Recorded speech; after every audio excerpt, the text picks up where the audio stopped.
తన పరిస్థితి సీరియస్ కండిషన్లోకి వస్తోంది. అంత త్వరగా క్యూర్ అయ్యేది కాదు. ఇప్పటికే కూతుర్ని పోగొట్టుకున్న బాధలో ఉన్నారు. ఇప్పుడు నందిని పరిస్థితి చెప్తే తట్టుకోలేరని అబద్ధం చెప్పాను.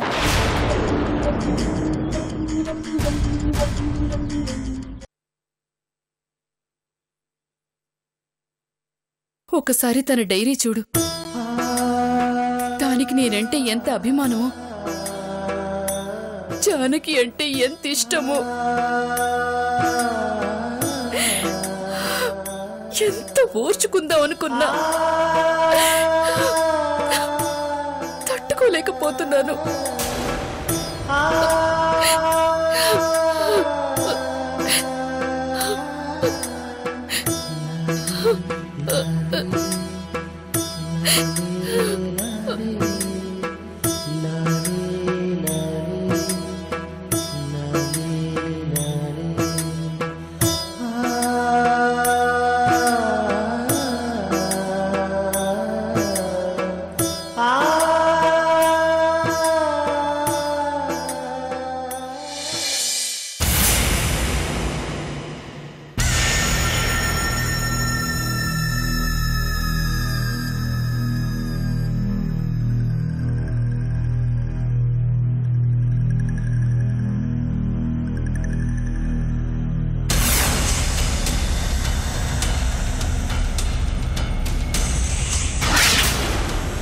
మరదలా, ఏంటే ఇది? నేను చూసింది వినింది అంతా నిజమేనా? ఏదో తాగడానికి బతకడానికి నా శవాలతో కాసేపు కాలక్షేపం చేయడానికి నేను నానా గడ్డి కరిసే మాట మాత్రం నిజమే. శవాలు కావాలని డబ్బులు ఇవ్వగానే ఎన్ని కావాలంటే అన్ని శవాలిచ్చే వ్యాపారం చేశాను. ఇంకా చెప్పాలంటే శవాలతో ఆడుకున్నాను. కానీ ఈ 3 శవాలు, అమ్మో, ఆట అంటే గుర్తొచ్చింది మరదలా. నేను 4 స్తంభాల ఆట చూశాను, 10 గదుల ఆట చూశాను, రకరకాల ఆటలు చూశాను. కానీ ఇప్పుడు వాళ్ళు ఆడుతున్న ఆ 3 శవాల ఆట ఎక్కడా చూడలేదు, ఎప్పుడు చూడలేదు. అర్థం కావట్లేదు కదూ. ఉండు, నేను కూడా కొంచెం గుర్తు తెచ్చుకొని చెప్తాను.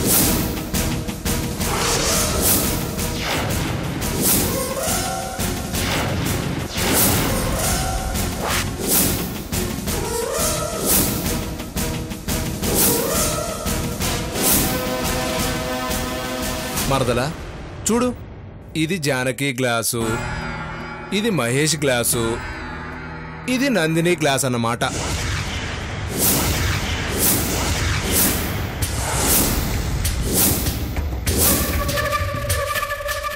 ఇది జానకి శవం గ్లాస్ అన్నమాట, ఇది మహేష్ శవం గ్లాస్ అన్నమాట, ఇది నందిని శవం గ్లాస్ అన్నమాట.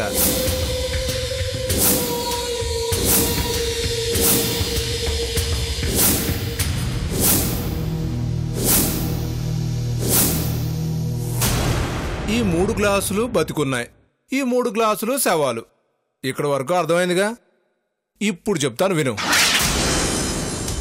ఒకానొక రోజు తాగి పడుకున్న అంతర్ముఖం దగ్గరికి ఇదిగో ఈ మహేష్ గ్లాస్ ఉంది చూడు, ఇది వచ్చి 3 శవాలు కావాలని అడిగింది. ఈ అంతర్ముఖం సామాన్యుడా, అరేంజ్ చేసి పడేశాడు. వాళ్ళు వెంటనే డబ్బులు ఇచ్చేశారు. ఈ 3 శవాల్ని తీసుకెళ్లిన ఈ Mahesh glass same to same ఆ 3 శవాల్ని ఏం చేశాడో తెలుసా? ఈ శవం సేమ్ టు సేమ్ ఎట్ అయిపోయింది, ఈ శవం సేమ్ టు సేమ్ ఎట్ అయిపోయింది, ఇది కూడా అంతే. ఈ జానకి గ్లాస్ ఉంది చూడు, ఈ జానకి గ్లాస్ దృష్టిలో నందిని గ్లాస్ చనిపోయింది. అలాగే ఈ నందిని గ్లాస్ దృష్టిలో జానకి మహేష్ గ్లాసులు చనిపోయారు. ఇదంతా ఆడించిన ఈ మహేష్ గ్లాసు నెమ్మదిగా ఈ జానకి గ్లాస్తో సెటిల్ అయిపోయింది. ఈ నందిని గ్లాసు ఒంటరిదైపోయింది.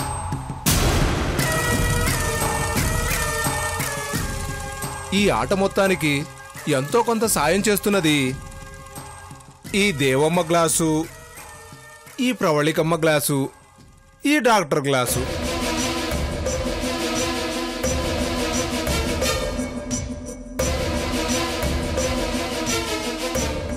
కాకపోతే ఈ ఆటలో మంచి చెళ్ళు తెలిసినోడు, లొసుగులు తెలిసినోడు, ఈ ఆటంతటికీ ముఖపాత్రధారి హీరో ఈ అంతర్ముఖం. అంటే ఈ క్లాస్ అన్నమాట.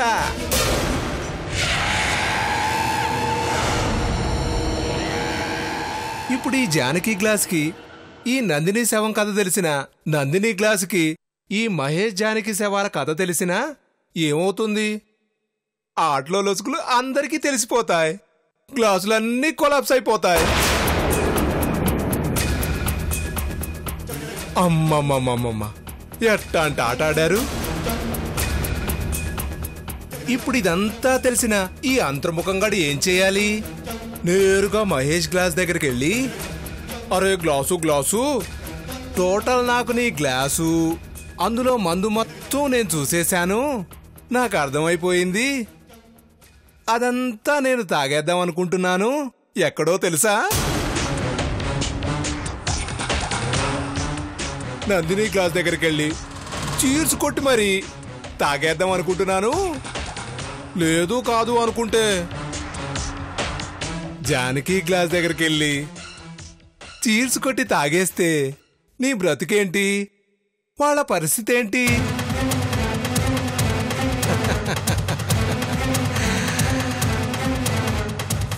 కాబట్టి మరదలా, నాకింత కావాలంటే ఇవ్వడా? ఇస్తాడు. ఇప్పటిదాకా గ్లాసులు గ్లాసులు తాగానా, రేపటి నుంచి షాపులు తాగేస్తాను. రే మహేష్ వస్తున్నాడు, ఈ అంతర్ముఖం గ్లాస్ రెడీగా పెట్టుకో. అమ్మో, షాపులు తాగాలంటే ప్రాక్టీస్ అవ్వాలిగా.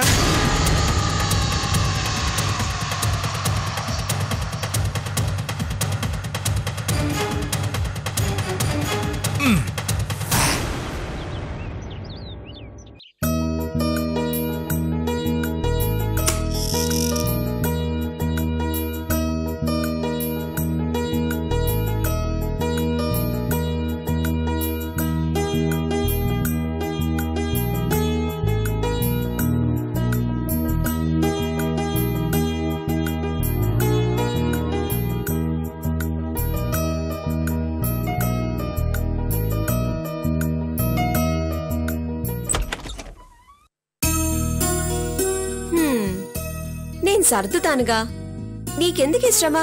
కాఫీ తాగు. పర్లేదులే, నేను సర్దుకుంటాను.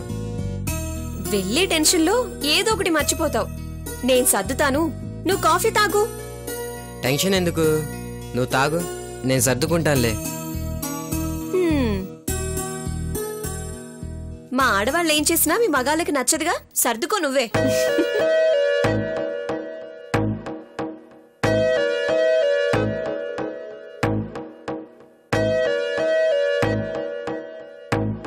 ఇప్పుడు నేను కాఫీ తాగుతాను, నువ్వు బ్యాగ్ సర్దు, ఓకే?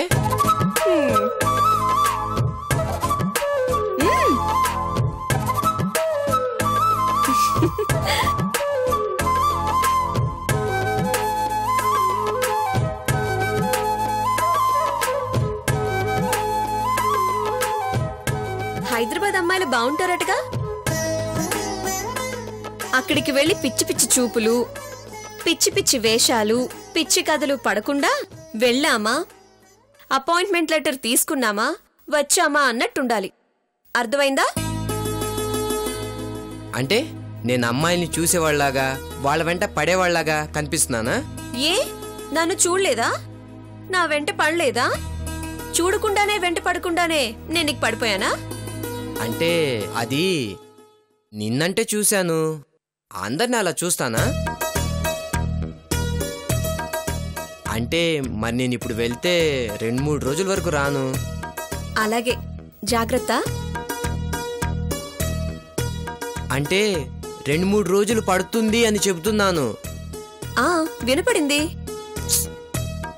అంటే రేపు కాదు, ఎల్లుండు కాదు, ఆ తర్వాత రోజు వస్తాను అంటున్నాను. అవును, 2-3 రోజులు రావు, విన్నాను, అర్థమైంది. ఇప్పుడు నన్నేం చేయమంటావు?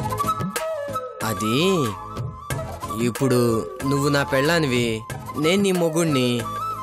అదే 2-3 రోజులు రాను అంటే అర్థం చేసుకోవాలి బంగారు. అది అది అర్థమైంది బంగారు, ఆట పట్టించాలని.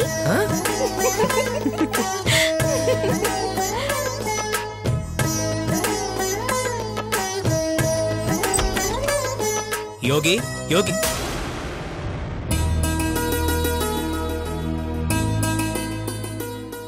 అనయ్య రానయ్య.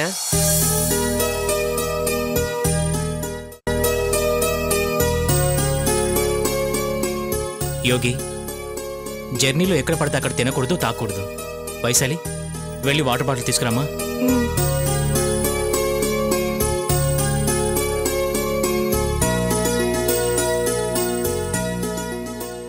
ఎందుకన్నయ్య, దారిలో నేను కొనుక్కుంటాను కదా. నువ్వు కొనుక్కుంటే నీకు హ్యాపీ, నేను తీసిస్తే నీతో పాటు నాకు హ్యాపీ.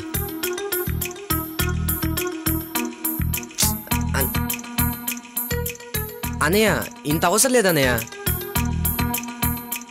యోగి, అది హైదరాబాద్, ఖర్చులుంటాయి, ఉంచు. థ్యాంక్స్ అన్నయ్య.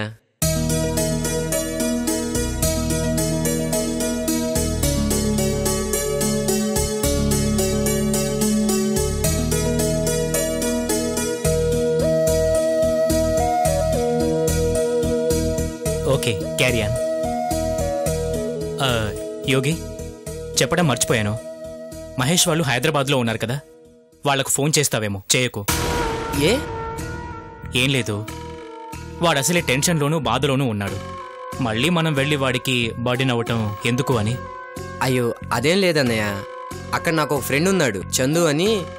నేను అక్కడ స్టే అవుతాను. మహేష్ పరిస్థితి నాకు తెలుసు కదా. ఓకే అనయ్య ఒక్క నిమిషం. యోగి, ఏంటిది?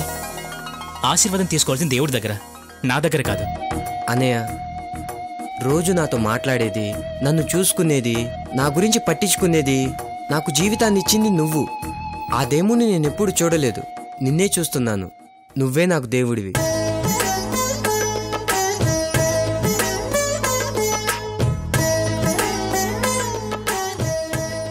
సరే సరే, నాకు ఆల్రెడీ అక్కడ జాబ్ కన్ఫర్మ్ అయిపోయింది. అపాయింట్మెంట్ ఆర్డర్ రాగానే ముగ్గురం అక్కడ షిఫ్ట్ అయిపోదాం. రెడీగా ఉండండి. అలాగేలే, కానీ కాకపోతే ముగ్గురం కాదు, మీరిద్దరు. అదేంటి, నువ్వు లేకుండానా? నేనెందుకు వైశాలి, నేను ఇక్కడే ఉంటాను. నేను నా అరకు, నాకు ఇక్కడే బాగుంది. మీరెళ్ళండి, మీరు హ్యాపీగా ఉండండి. నేనే మధ్య మధ్యలో వచ్చి చూసి వెళ్తూ ఉంటాను. అది కాదన్నయ్య, నువ్వు లేకుండా మేము వెళ్ళటం. అంతకైతే నాకు అసలు జాబే వద్దు. కష్టమో నష్టమో మన ముగ్గురం కలిసి ఇక్కడే ఉందాం. యోగి, నీకు అర్థం కావటం లేదు. నీకు తనుంది, తనకు నువ్వున్నావు. కానీ ఇక్కడ రేపు రాబోయే మహేష్ వాళ్ళకు నేను అవసరం. వాళ్ల జీవితాలు సెటిల్ అయ్యే వరకు వాళ్లతో నేను ఉండటం అనేది నా బాధ్యత. అది తీరిపోగానే నేనే మీ దగ్గరికి వస్తాను. నాకు మాత్రం ఎవరున్నారు? మీరు తప్ప. వైశాలికి రేపు పండంటి బిడ్డ పుట్టాలి. ఆ బిడ్డతో నేను ఆడుకోవాలి. ఆ బిడ్డ నాకిచ్చేసిన తర్వాత నేను నా బిడ్డ ఒకవైపు, మీరిద్దరూ ఒకవైపు. అది నాకు కావాల్సిందే. ఈలోపు మహేష్ జానకిల జీవితాలు సెటిల్ చేయాలి. అప్పటి వరకు నేను వాళ్ళతో ఉండాలి. తప్పదు. ఏమో పట్టాభి, నువ్వంటున్నావేమో కానీ నాకు మాత్రం నమ్మకం కుదరటం లేదు. ఎందుకలా అనుకుంటున్నావు? మీరంతా అసాధ్యమైన ప్రయత్నాలు చేస్తున్నారు. ఒక్కసారి ఆలోచించు.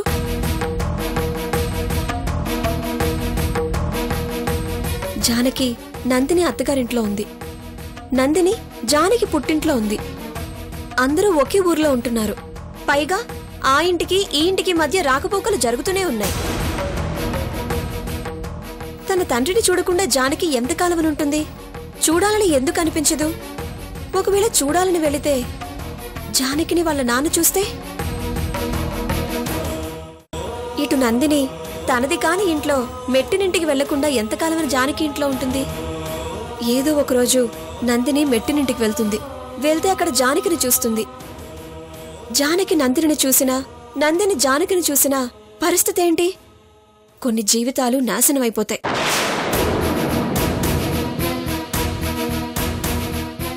ఎవరివో ఎందుకు? ముందు వాళ్ళ జీవితాల్ని వాళ్లే నాశనం చేసుకుంటారు. అంతా సవ్యంగా జరిగిపోయింది, జరగబోతుందని మీరనుకుంటున్నారు. కానీ ఏదో జరగబోతుందని నాకనిపిస్తుంది.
జానకి,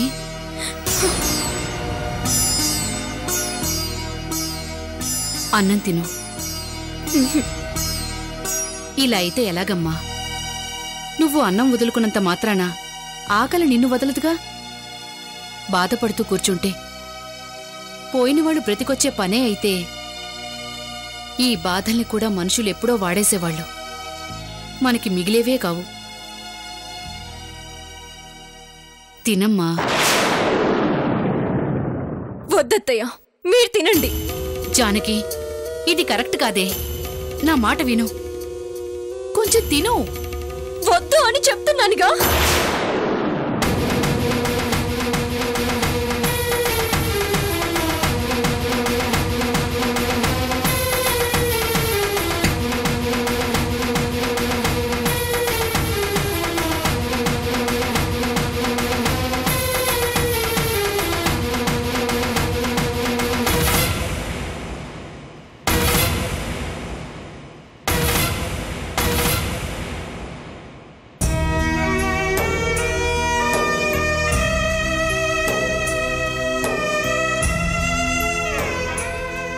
ఏంట్రా ఇది?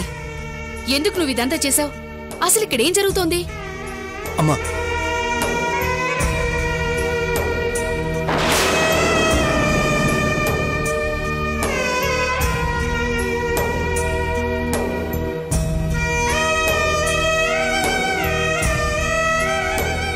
ఏమైందమ్మా? అది ఆకలిని అలవాటు చేసుకుంటోందిరా. అన్నం తిండలేదు, కడుపు తరుక్కుపోతోంది. ఎందుక ఇదంతా చేసిందనిపిస్తోంది. అసలు నిజంగా ఇది శవం లేచిన ఇల్లులా తయారైంది. జరగని అశుభాల్ని జరిగినట్టుగా బాధను అనుభవించాలంటే చాలా కష్టంరా. నువ్వైనా చెప్పి దాంతో అన్నం తినిపించు. దాన్ని అలా చూడలేకపోతున్నాను.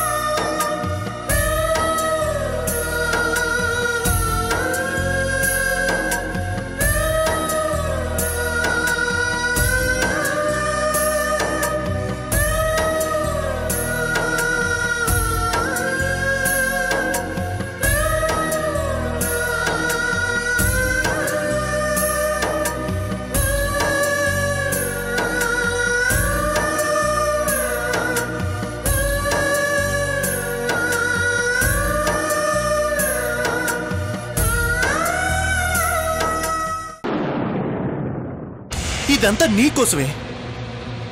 నా కోసం నేనేం చేయట్లేదు. ఏం చేసావు నా కోసం? నాకేం అర్థం కావడం లేదు విజయ్. ఏం చేశావు నా కోసం? చాలా చేశాను. ఏ మనిషి చెయ్యని పనులన్నీ చేశాను. నీ కోసమే ఇదంతా చేసింది. విజయ్, నువ్వు ఉండమ్మా.